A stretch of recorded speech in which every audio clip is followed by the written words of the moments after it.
Good morning, everyone. I'm Shane DeApril with Campaigns and Elections. Welcome to our post-election Republican Caucus series. This is digital advertising and strategy, and we've got a great conversation lined up for you for the next hour. Before we get started, I'd like to thank Campaign HQ for sponsoring our post-election Republican Caucus series. This is a series of conversations we'll be doing across a number of verticals over the next few weeks. If you haven't already, if you're interested in our caucus conversations, please do jump on and register at campaignsandelections.com for some of our future conversations. We've got direct mail coming up next week on December 9th. That's followed by a December 16th conversation on fundraising and email. And we'll be doing this caucus series in through January as well. So thanks again to Campaign HQ for sponsoring this. This morning, before I hand it over to Eric Wilson from Startup Caucus, who is going to take the lead on today's conversation, I'd like to briefly introduce all of our speakers and also just remind you who are on here watching of the two tabs you see at your right-hand side. Most of you have probably used Livestorm and been with us on webinars before. For those of you who haven't, the chat tab, that's a place where we encourage you to introduce yourself and interact with other folks who are watching on here this morning. The questions tab, that's where you can ask questions for today's speakers. You can also chat individually with them. Keep in mind, any questions you ask in that tab, you and the speakers are the only people seeing those questions. Everything you put in the chat tab, everybody who's watching here this morning will be able to see that message. So with that, I'd like to introduce our panelists. We've got Eric Wilson from Startup Caucus. We have Reed Venice from Majority Strategies, Kristen Davidson of Axiom Strategies, and Nicole Schlinger of Campaign HQ. Eric, I'll toss it right over to you to get started. Hey, Shane, thanks so much for hosting this. As Shane mentioned, I'm with Startup Caucus. We're a Republican campaign tech incubator and investment fund, and really excited to have this conversation today. So, Nicole, do you want to do a quick background about what you're working on with Campaign HQ as it relates to today's conversation? Yeah, absolutely. And I'm also on the advisory board for Startup Caucus, so it's really been a pleasure to be involved with that and see the growth of the companies that have been in that first cohort. So at Campaign HQ, we deliver telephone calls, text messages, and telephone town halls. So really, for us, this cycle was about a struggle to get your message delivered. When one avenue was blocked, how do you get it out through another avenue? And how do you make sure that when it goes out, it's been delivered, and when it's delivered, it's been seen and heard and effective? And so that was really the challenge that we found people rising to in a really different way in 2020. Kristen, what does digital look like at Axiom? So with us, we work with digital firms across the country to implement in our campaign. We also do some in-house digital and work with different services. We also have a phone, so we run the texting and fundraising apparatus there. And so with this cycle, I think much like Nicole, we had to work with our campaigns especially once COVID hit, to figure out how your budget transforms to reach people on new mediums and to not overwhelm them. So to not get 100 text messages at once or 200 tweets on the same thing, and to really be strategic on it. And Reed, how is digital on the Majority Strategies front this cycle? Yeah, well, it was a great cycle. I mean, it was a big year for digital. We focused mostly on voter contact, so a lot of ad buying, trying to persuade those swing audiences on key issues, but also doing a lot of GeoTV. We saw a big influx of GeoTV on digital that started early this year. And so it was that combination, working on races all across the country, from down ballot all the way up to the top of the ticket. Great. Well, so let me just start off with our first question to you, Reed. Is there any doubt at the end of 2020 that digital campaigning is campaigning? No, I don't think there's any doubt. And if anything, 2020 showed that digital campaigning is campaigning, thanks in large part to the pandemic, right? The pandemic was a huge shift that none of us saw coming, but we all had to adapt and adjust.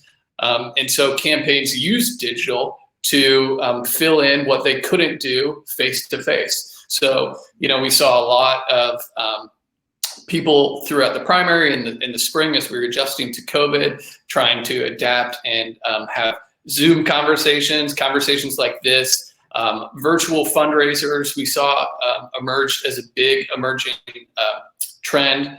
People were raising money in all sorts of ways. Text messaging was obviously big too, as Nicole mentioned. And so absolutely, digital is campaigning. Great. So Kristen, tell us a little bit about like what that looked like from a campaign and candidate's perspective. You know, were there some who struggled to make that transition? How did you get around this idea of Zoom fundraisers, things like that? Curious to hear from someone who is more directly working with candidates. Yeah, and I think it really varied on where you were campaigning and the type of campaign it was. So if it was a more conservative seat or more conservative state, they were probably a little more aggressive, wanted to still go out and try to do things, push it to the last minute. But at the end of the day, there was a time when every state was shut down. And so it definitely was, I think, there were a little bit of growing pains for some to learn that doing a Facebook Live is okay, and you're still going to reach enough people, and also at the same time remind them that it is live, and just because they're sharing a screen, what they're saying is important. But I think across the board, no matter how reluctant or much of a learning process it was to get involved with more digital in the campaign, the GOTV aspect was huge, especially because the methods of voting changed in so many different states. So take Pennsylvania, for example, a state that really never voted early or voted by mail. And I think we saw in their primary in June a lot of missteps here and there. Also, just requesting your ballot for the general was a process. And so being able to adapt to what was going on in reality and to chase down, social pressure we used to see in mail be very effective. Now bringing that into the text messaging space, to the email space, to the Facebook space, to be able to say, 5 of your neighbors requested their absentee ballot, we see that you haven't yet, was extremely effective. So it's important to them. When everyone thinks digital, they think it's Facebook and Twitter, and we're going to retweet here and there. But there is, the more valuable aspect of it is to, really use that data and use the messaging that will push people to actually take action from it and not just retweet it. Yeah, and Nicole, you're certainly on the phones are at one time were new technology to campaigns, and we fully embraced it. And you sort of have a foot in both worlds with texting and online and phones. What do you think is the challenge for some campaigns and candidates and consultants trying to really embrace this idea that digital campaigning is campaigning? Good question. I think Kristen really was right that campaigns were not going to adapt until their hand was absolutely forced. And so, that became more apparent as as February ended and March started. I think that, probably one of the last quote unquote normal primaries was Texas in March, and then after that they started getting canceled, postponed, etc. And so so we really found that the folks who were willing to accept what was happening really were the ones that were more successful. The ones that continued to deny that this was going to be a different kind of campaign did not fare well. And that included, we saw a lot of folks who, as an example, had kind of spurned telephone town halls as something that was old school and outdated. And so, so we were finding people who were all of a sudden embracing something like that again. And that's the kind of thing. We actually had some folks who would simultaneously do a telephone town hall and broadcast it on Facebook Live while they were doing the telephone town hall. And that was an exceptionally effective strategy because you could reach people on a dial out audience, your seniors who still have landlines and still answer them, people who wanted to dial in by sending them a text message, and then people who are going to be on Facebook Live where you can say, look, if you want to ask a question, here's the number, dial in and ask me the question that way. And so we saw people who were combining technologies in ways that I thought were really interesting and creative, and those were the ones that saw the most success, not the ones who wound up being deniers on what was happening. Yeah, so acceptance is the first stage, right? Yes, and very much. I think certainly what I saw is that years of innovation and digital transformation took place in a matter of a few weeks. Some things that I didn't think were ever going to be likely or possible happened. And And my big question, and I have some thoughts on this, but I wonder how much of that is going to go back to normal. There certainly were people who are very eager to go back to the more retail campaigning, door knocking, that sort of thing.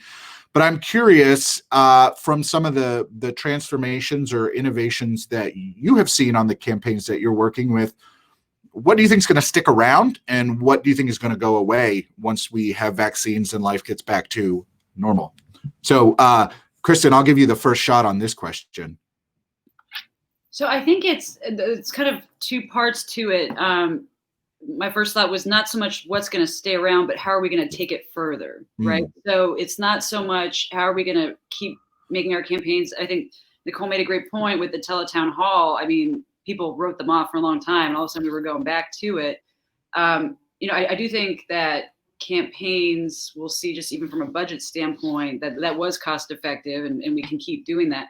But the challenge now is how do we take it further? So, text message, in 2016, only some campaigns were doing it. And it was just, now everyone's doing text messaging. So, but it's how do we get past just the spamming text, I'm begging you for $5 and please show, to now how do we make that interactive? So how do we get campaigns to really embrace peer-to-peer so that their volunteers who, maybe sitting there trying to make phone calls to people who aren't answering will actually sit there and just respond to text messaging. So that's kind of how I look at it. Not so much what do we keep in place, but how do we take it further and make it meet the 2021, 2022 challenges, because they will be different, have different needs than we are in now. And I think just emphasizing the cost effectiveness, especially, and to show the return will help the smart candidates and campaigns embrace it. And Nicole, I'm curious to hear what you add on to that, but also I think you tap on something that we've been struggling. I think Reed can speak to this as well, about being screen agnostic about your advertising. So it doesn't matter if you're consuming it on a live broadcast TV, cable channel, Hulu, Facebook. Just being able to reach people where they are. And it sounds like you've had some success with candidates and campaigns using that blended audience approach. The content is still the same, candidate answering questions, but distribution channels are different. And so just curious to hear if you think that's something people are going to continue doing, or was that a necessity in the moment? I think it was a necessity in the moment, but I think the result was something that was positive enough that people will continue to do it. Kristen mentioned that we went from having people who didn't understand that peer-to-peer texting was a thing you can do to getting spammed, 10, 15, 20 times a day. This is so-and-so I've texted 15 times and you haven't given to me yet. One of the things that we saw was just simply the rate of response was very dependent on the quality of the interaction. That kind of message does not engage people, and the percentage of responses that we would get on messages like that really would drop. On the other hand, if you had a candidate who sat with his iPhone or her iPhone and recorded a 30-second message at their dining room table, put it up on Facebook, then texted it out to people, and then then we could even do a robocall of the sound file to landlines. That was the kind of thing that was really, really effective because people would engage with it. There's no point in doing something that's not worthy of engaging with. And that really, we really found that when the volume of that kind of screen agnostic communication went up, the quality of it really began to matter. And by quality, I don't mean studio production quality. I mean the intention of it, the message of it, the authenticity of it, the engagement, the actual responding by real people. Those things really started to matter a lot more. Right. Yeah, I think that's a really good point, because that's a big cultural shift for us as campaigners, is because the voters now get to talk back. You get to respond to that text message. You get to comment on that Facebook ad. Reed, how have you encountered this challenge with the dealing with the quality insofar as it has to have an interactive element? Because to quote the book, here comes everybody. Anyone gets to say what they think about politics now. Yeah, I absolutely think content is key, and that's one of the things that we saw again this cycle. You not only have to have something to say, but you have to have something to say that's worthwhile. I want to go back for a second to talk about those the new emerging trends that we're seeing and how COVID changed some of the platforms. I think we're not looking at replacing any of the old proven strategies of the past. I think we're looking about complementing them and expanding them with digital strategies. So for instance, door-to-door is still highly effective. We know that it's been proven by academic studies time and time again. Face-to-face interactions, the basis of relational organizing, right, Eric? And that is not going away. We saw Republicans were especially successful with that. When Democrats pulled back because of COVID concerns, many of the big Republican IEs were still out there knocking on doors. However, they used digital advertising and text messaging to complement and make that a better experience. So many of the campaigns that we were working with were sending out text messages ahead of those field programs to say, hey, door knockers are going to be in your area. We're going to be safe. We're going to be wearing masks and gloves. But if you're comfortable, come out and talk to us. We'd love to have that conversation, because they knew that it was still the most effective way to communicate.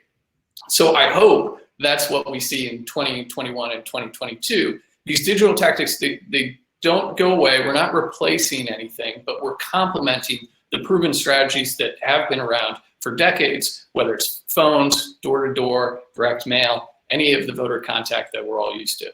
Yeah, I think that's a really important point. It's never an either or, it's a both and. And one of the things that seeing in some really early research into 2020 at this stage is that there's a real generational gap, which we all sort of know, in how younger voters consume news and information, especially as it relates to politics, versus older voters. And so I think we're all familiar with the cord cutter problem, and I think Reed hits the nail on the head in that we have to blend all of these tactics together. They have to work together, because I don't watch live TV except for one show on a DVR, and so if you're trying to get me on TV ads, you're going to have to supplement those impressions elsewhere.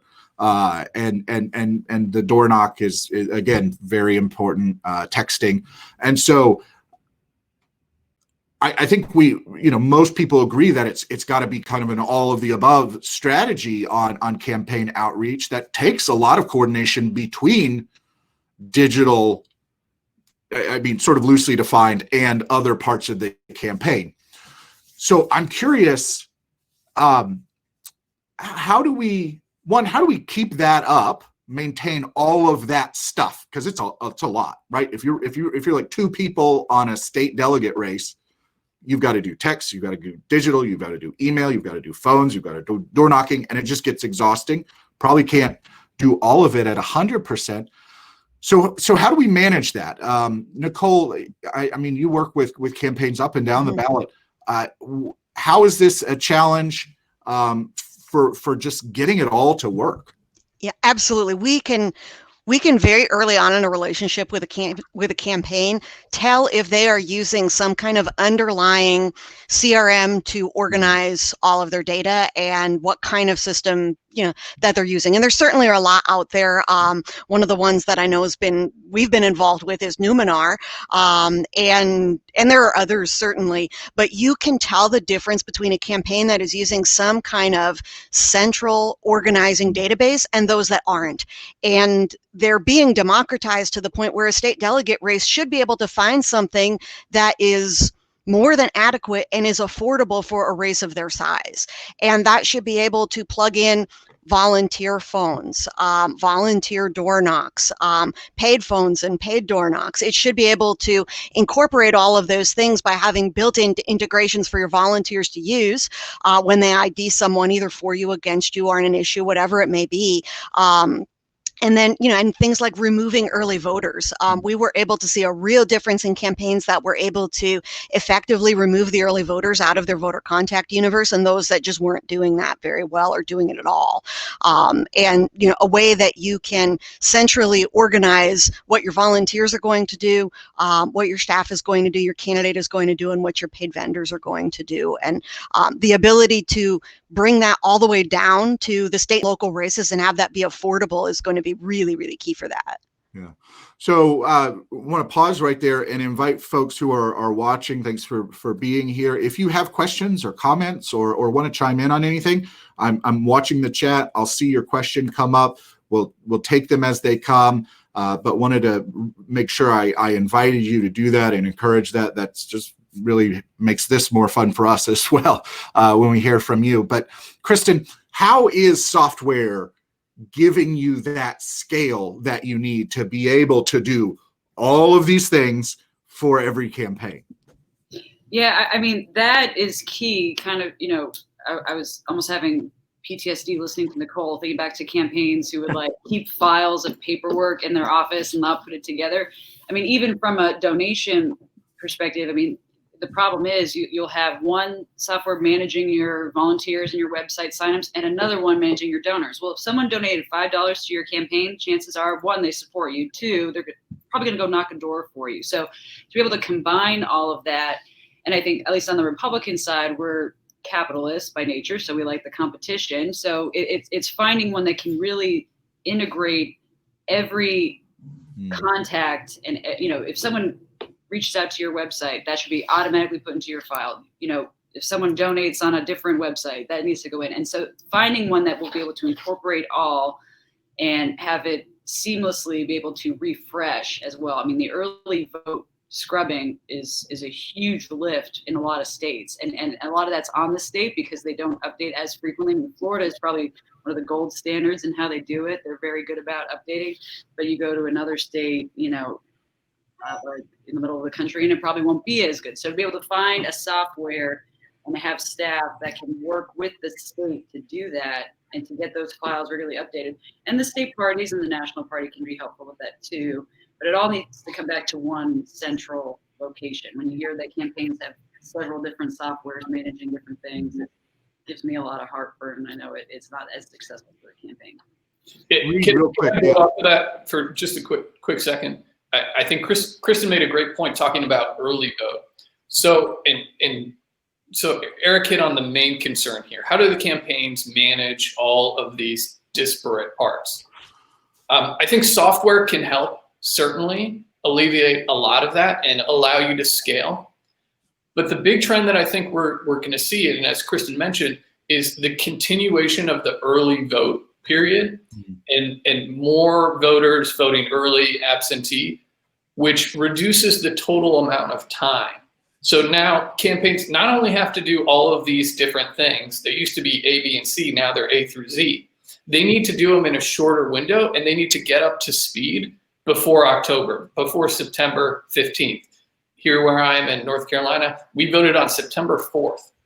So they're going to have to learn how to do that all in a short period of time. I think it's incumbent upon us as vendors and campaign managers and folks that are having the conversations with the campaign staff to start talking about that shortened time window and get them up to speed on that software early, get them comfortable, putting in voter data, sending out those text messages, doing the email chase, because next year, I think we're going to run into the same thing. It's going to be a much shorter campaign window. We saw this year, it was like 60 days to get everything done. Mm-hmm. Yeah, that's a really good point. And it prompts another question I want to go into, but before we move on, I want to underline something that both Kristen and Nicole said, which is the existence of silos, right? So we know that exists in software. It also exists in terms of talent and campaign roles, right? Because there is this idea that there should be a digital role on the campaign. I am of the mind that digital is everyone's responsibility. It's 2020. Technology is in finance, it's in voter contact, it's in paid media, it's in communications. Are we starting to see the breakdown of that silo? in terms of a digital role? Because I think we made really good progress of like that is, for certain campaigns, you've got to have a digital component. You can't not have a website, for example. But where are we in kind of are we 5 years away, 10 years away, 15 years away from digital being completely transforming every single role? Nicole, I'll give you the first prediction. Are we near term, long term? What I saw in 2020 was all over the map, right? And some of that is some campaigns are old, if you will. If you're working with an incumbent who's been in office for a long time, the way they operate is different than a campaign that just started this January or this February. So I think the disparity between the most integrated and the least integrated is very wide right now. So to the question of when will that gap be narrowed to the point where we don't talk about it anymore, it's hard to put an actual timeline on it, but it certainly is not going to be an even race, and it is going to be very, very heavily tilted towards the campaigns that are, quote, new. Right. Reed, I mean, you're in a firm where you're doing it all, right? So how do you, as a team, break down those silos and make sure every perspective is integrated in your project? Yeah. For us, the approach starts with data, and I think that brings together all of the different parts of the campaign. So this could be whether you're talking about voter contact or finance or field. Everything starts with data, and I would actually encourage us as Republican campaigners to not look for people who understand digital, but who understand data and the value of quantifiable metrics, right? So whether or not your fundraising campaign is performing or whether your field campaign is performing, how many phones and doors did you knock on? How many good contacts were they? How many bad cell phones do you have in your text messaging program? I think that's the mentality that we need people to have, as opposed to us all thinking, okay, we need to go out and hire 22-year-old kids who are digital natives. They understand TikTok, right? So like, that's who I want on my campaign. No, I want somebody who's an expert in their field, who is the best field worker, who is the best, voter contact specialist, but they have this quantifiable metric and mentality, because that's really what digital is about, right? It's about applying metrics and science and a results-oriented mentality. No, I think that's spot on. Kristen, are you seeing any solutions with the campaigns that you're working with that are trying to drive campaigners to this revolutionary idea of evidence-based decision-making? Yeah, no, I mean, I think Reed was spot on. Data is what drives it. So, and Nicole as well, the disparity is there. So it's not even so much the campaigns that are new or old, it's the ones that have money and the ones that don't. I mean, that's really what it comes down to. So if you're building out your campaign, it's almost like you want to have utility players. Right. Everyone has an understanding of the data that's driving your message, that's driving who you're talking to, and then can implement it. So if I have a campaign that can't afford to hire a digital director or a data director, which would be preferable over, then you need to have a campaign manager that understands data, that understands how the data has to feed into what the digital vendor's doing, what the field team's doing, what we're talking about on TV. And it's more, important to just have everything, complement each other, as we said before. And it goes so far beyond the TikTok and the tweets. I mean, that's all important. I think people, in DC like to see it and this and that, but that's not reaching voters. That's not changing minds.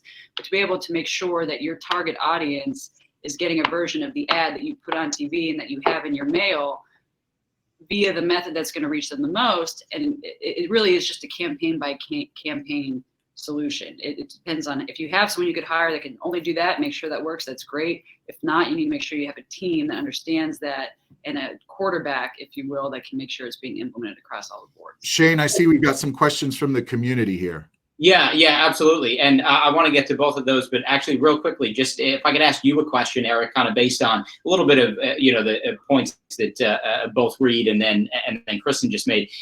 You wrote something for us post-election, Eric, about kind of the gap that you still think exists there between where Republicans are on the tech side and Democrats are. And just to read one sentence from that, you wrote, Republicans have failed to diversify sufficiently beyond paid messaging like TV, online advertising, and mail. I wonder if you could just dig into that a little bit, and I'd love to hear what everybody else thinks of that as well. Where does that gap still exist, and how can folks on the right start making that up? Because to your point in the piece, Eric, there's continual investment happening on the left and significant investment in political technology. And Reed touched on this a little bit. You've got to start earlier than ever. And so again, our challenges are always come down to cultural and mindset. We've got the tech, we've got the talent, we've got the money. It's the mindset. And so with digital campaigning, and that is all campaigning, there is infrastructure that has to be in place. You've got to have that data set built out so you can all sing off of it. And you've got to have your software in place so people are trained on it and know how to use it. You've got to have your email list up and running so you get that deliverability, that reputation, so it actually hits inboxes and you can raise money. Just across the board, so much of the digital infrastructure critical to campaigning requires 24/7, 365. And that's a complete shift from where we have certainly been brought up as campaigners, where it's, you wait till Labor Day and then you just go.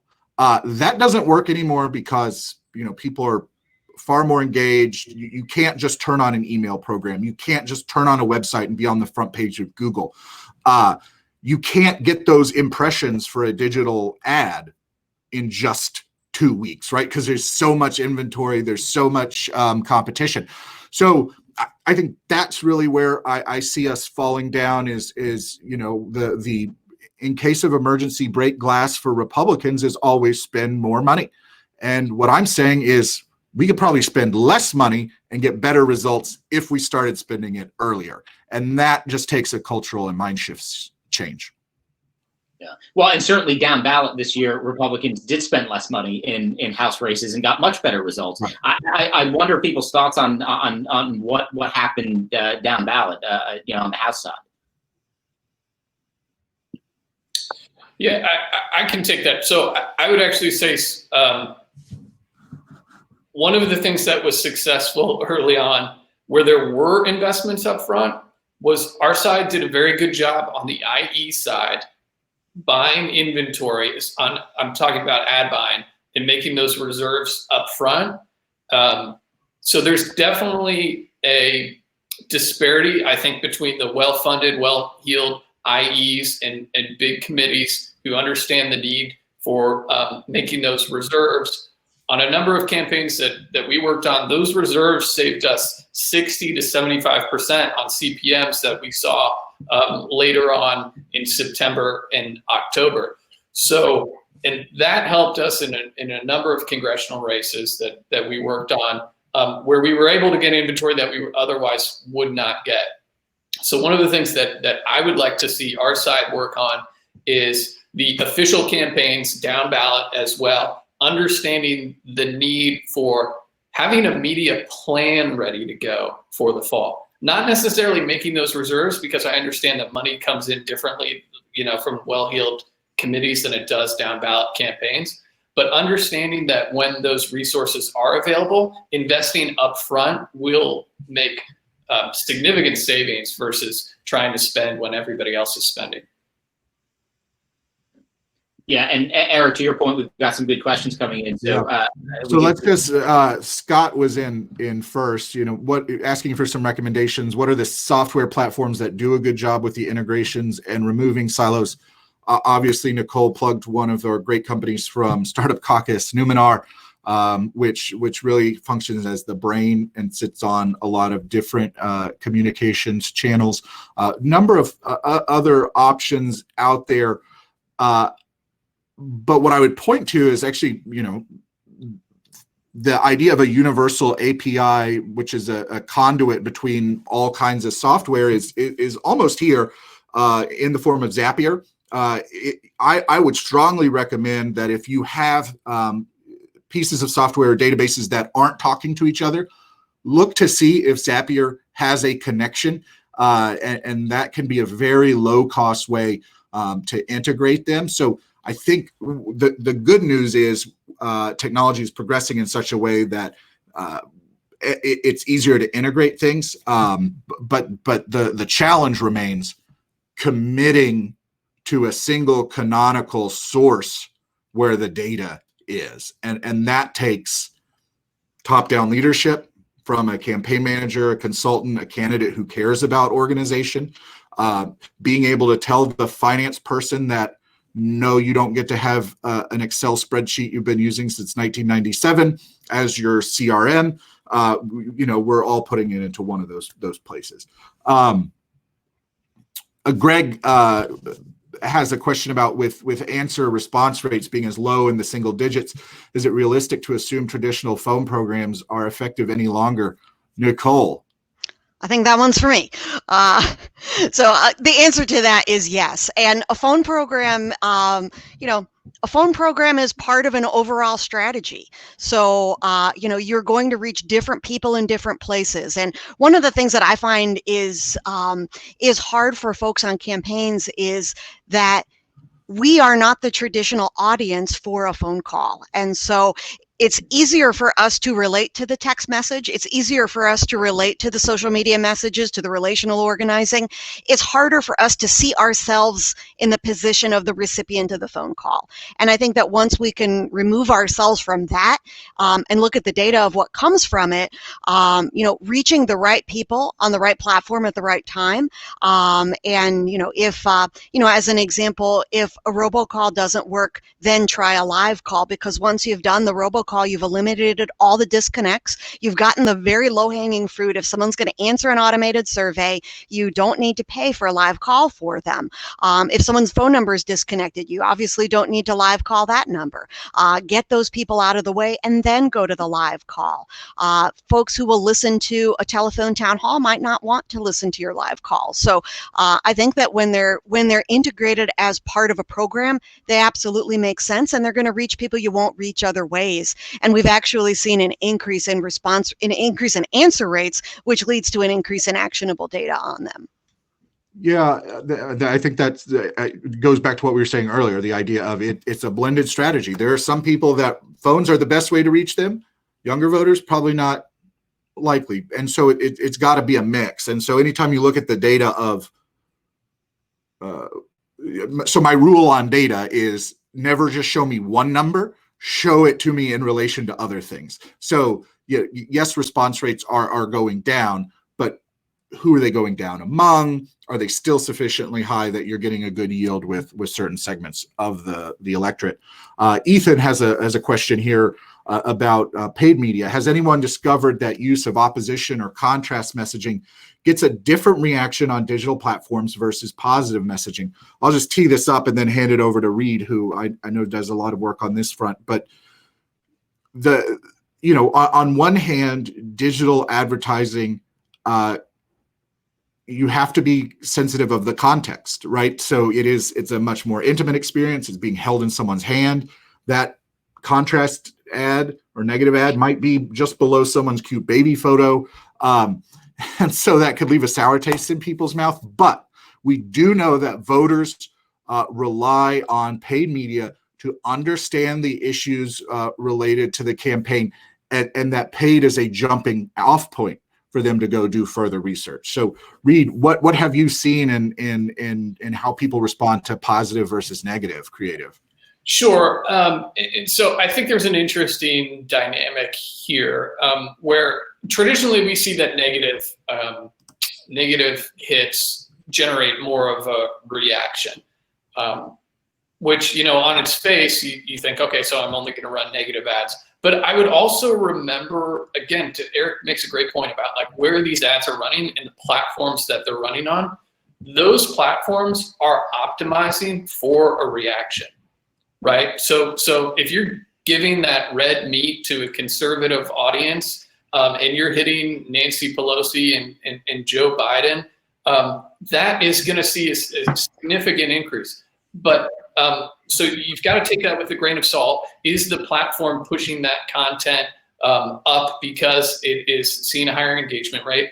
And two, are you significantly moving numbers among the voters that you really care about? We ran into a number of races where we were doing a lot of ads on YouTube and running brand lift studies. Brand lift, which asks you, you've probably all seen a question that says, help a YouTube advertiser out. Have you seen ads for Pepsi or Coca-Cola? And you get to a point where you're trying to increase your positive response rate. You get to a point where you do hit a ceiling on any of those messages. Again, because the platforms are trying to show the ads to the people that are most likely going to pop in that message. And they're going to show that they had a positive increase to seeing your advertisement.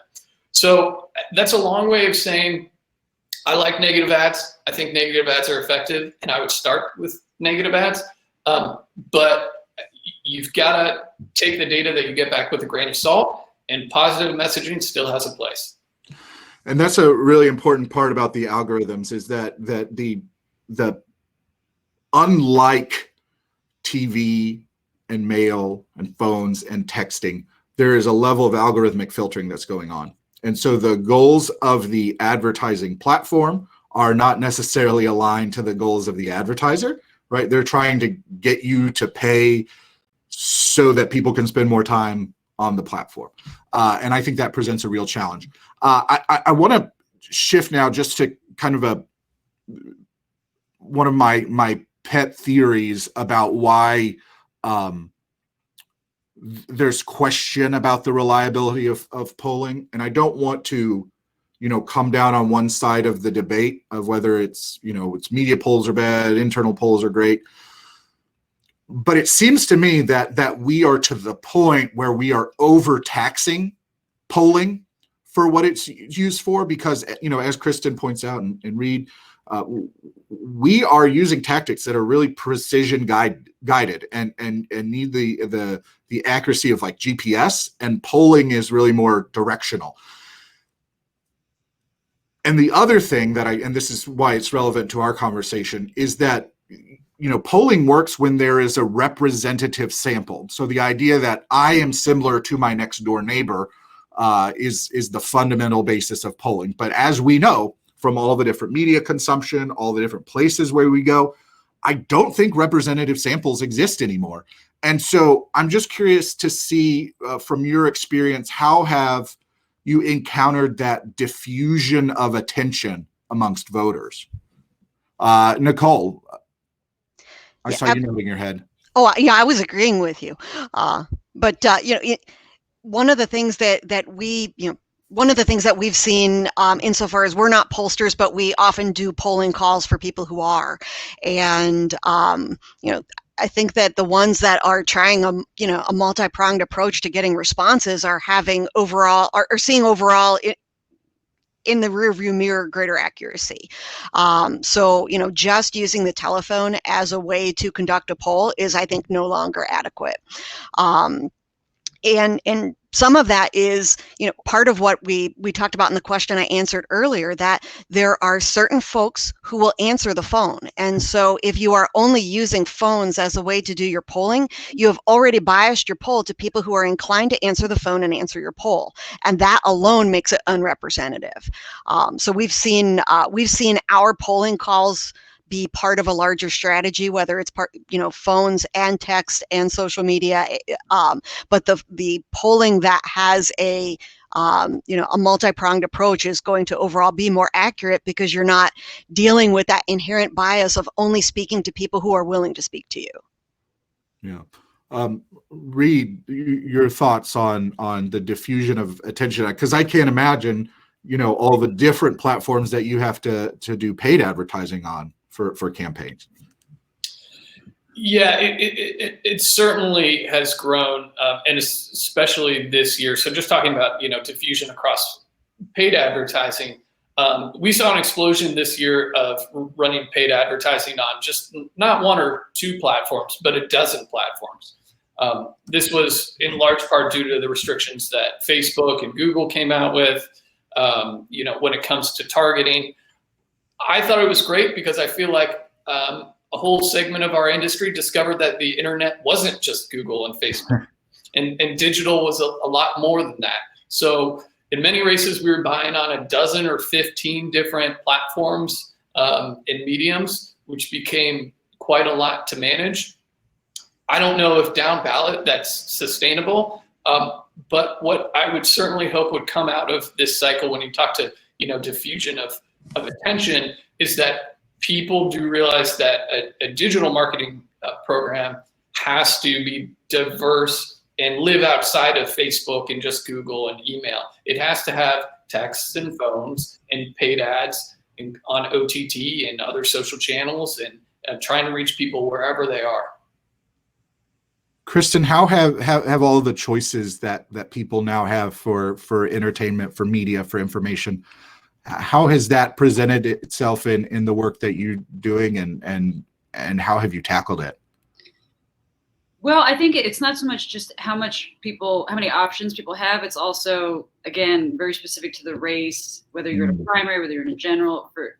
Take COVID, for example. If you had a primary in August in a conservative state, when everything shut down in April, if you had the funds, you should have gone on TV. You should have upped your digital, especially because voting was going to start, a month in, and people were sitting at home watching the news every single day to see what COVID was like.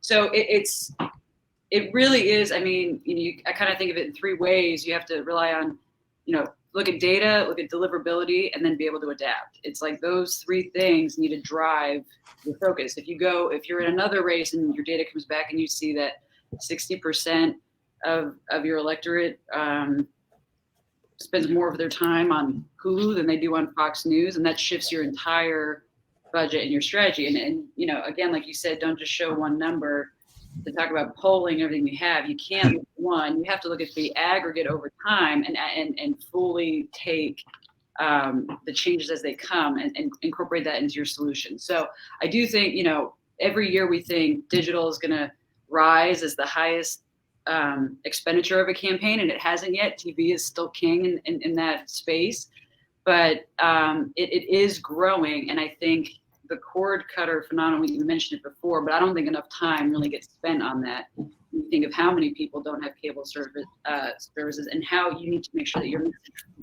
follows the voter along. Right. So if they're at home and they go to their car and check their Facebook at a red light, you want to make sure that ad is still being delivered to them there, because they're not going to go home and watch TV. So it's really, I don't know how else to describe it, except you need to know your race. And if you're sitting in DC and you take a book and just apply it to every race that you're doing, you're going to lose, because that's not how it works.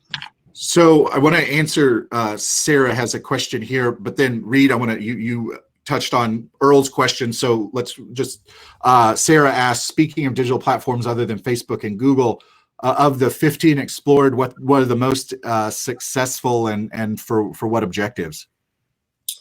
Sure. So I would definitely say from a paid media standpoint that programmatic advertising had a big year because of the restrictions on Facebook and Google. And when I say programmatic advertising, I mean advertising on the open exchange, on apps and websites, hundreds of thousands of apps and different websites. That would also include OTT and CTV, connected TV and over-the-top television that had a big year.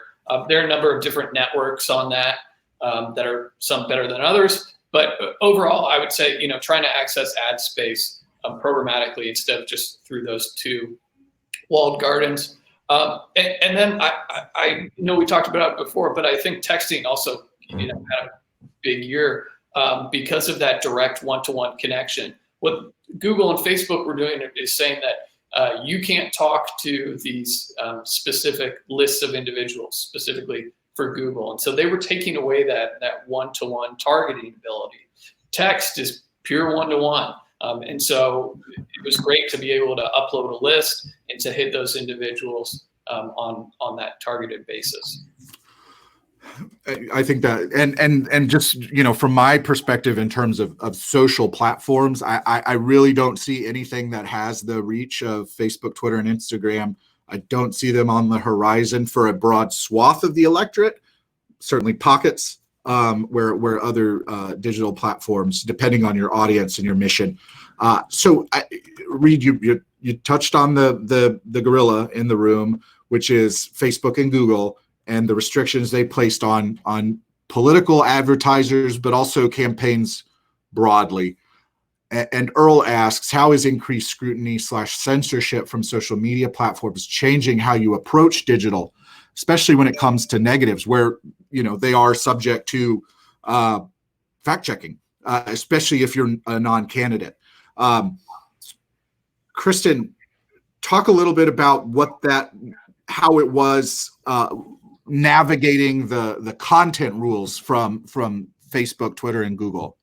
Yeah, I mean, I think there are probably a lot of consultants and managers out there that could commiserate. It was a nightmare at the time when, especially because, and we talked about this earlier, just from a budget standpoint, a lot of campaigns will get an influx of funds in the final weeks.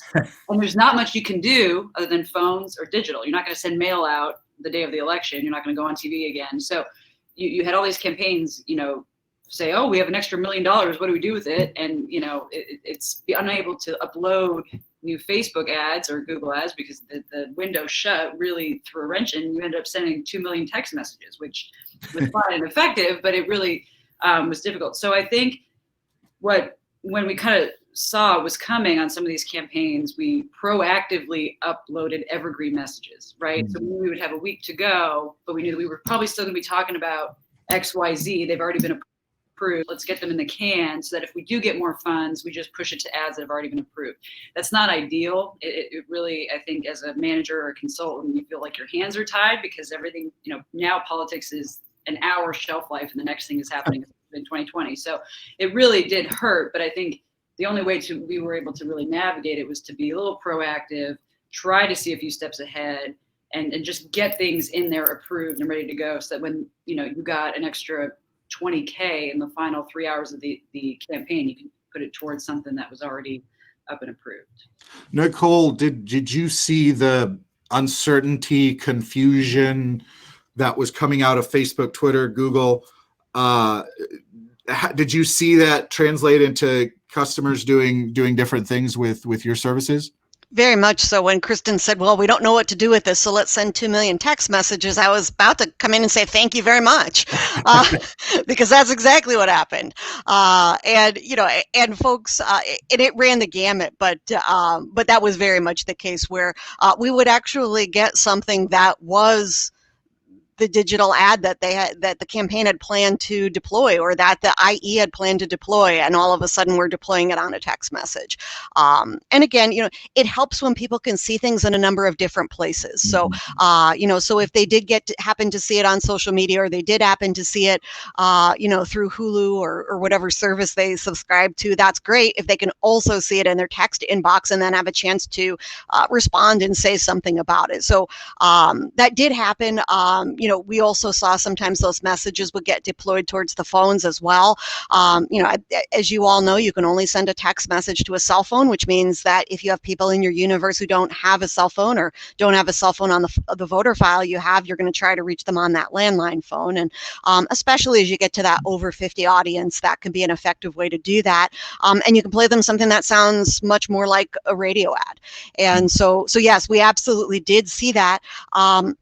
What we saw, though, was we saw it starting earlier. And when we got to the end, some of the universes were decidedly smaller than what we were used to, because so many of those early voters have been taken out of it. And so I was really surprised. I was surprised with the large volume of small universes that we wound up calling and texting. And it was a matter of, these people haven't voted yet. And, like Kristen said, it does vary state by state. In the states where we were particularly active, this was something that was widely available and being done across the board.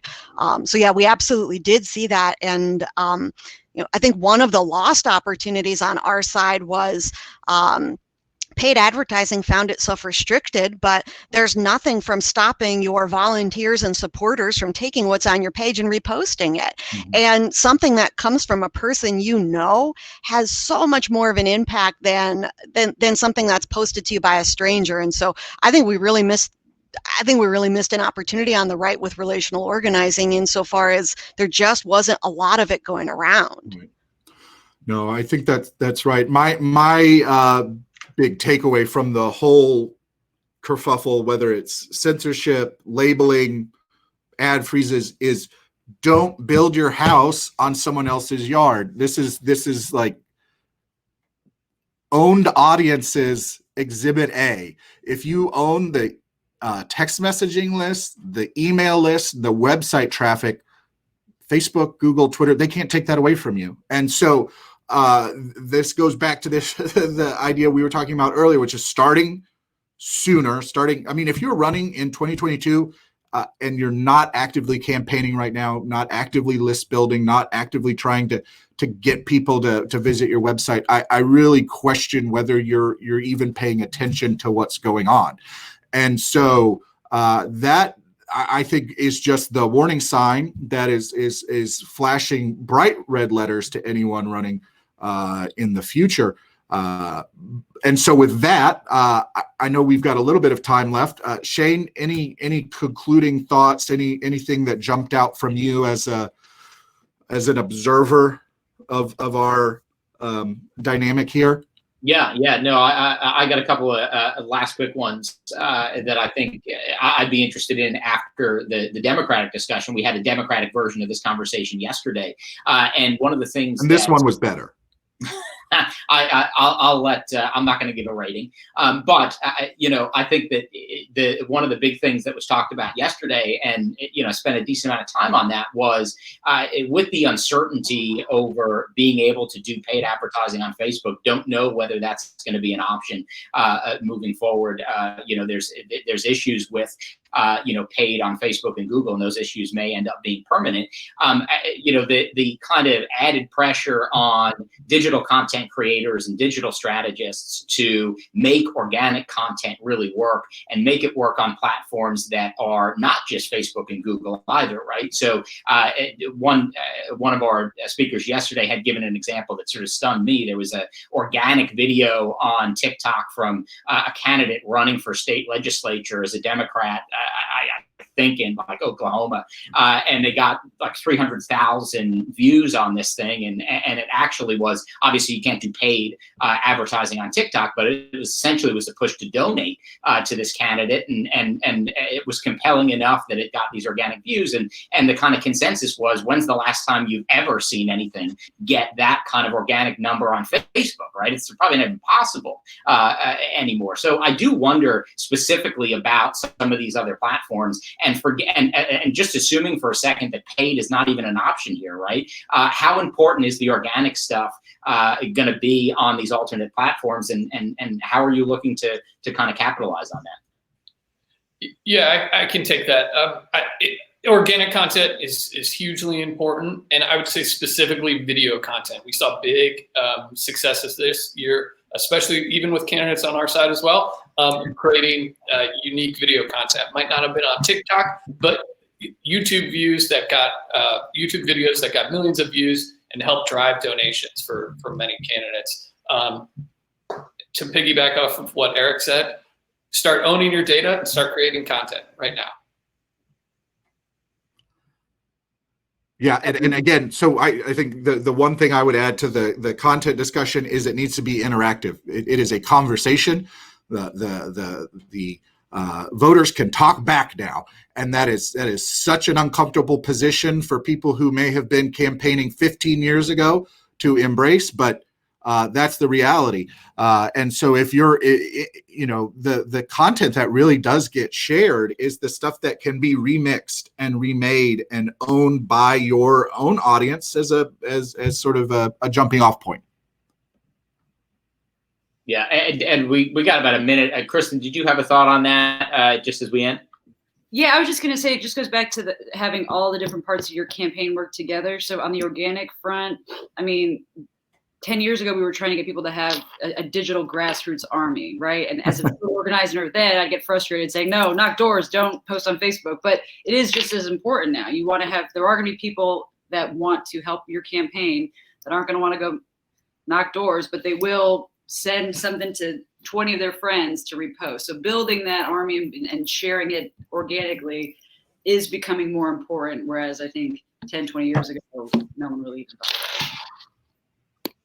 Yeah, and actually, if you don't mind, Nicole, I would love to give you the last word, because I did have a question here that goes back to an early part of the conversation where you were talking about text being or needing to be intentional as opposed to a lot of the spamming that you did see this cycle. I wonder if I could get sort of your thoughts by way of prediction.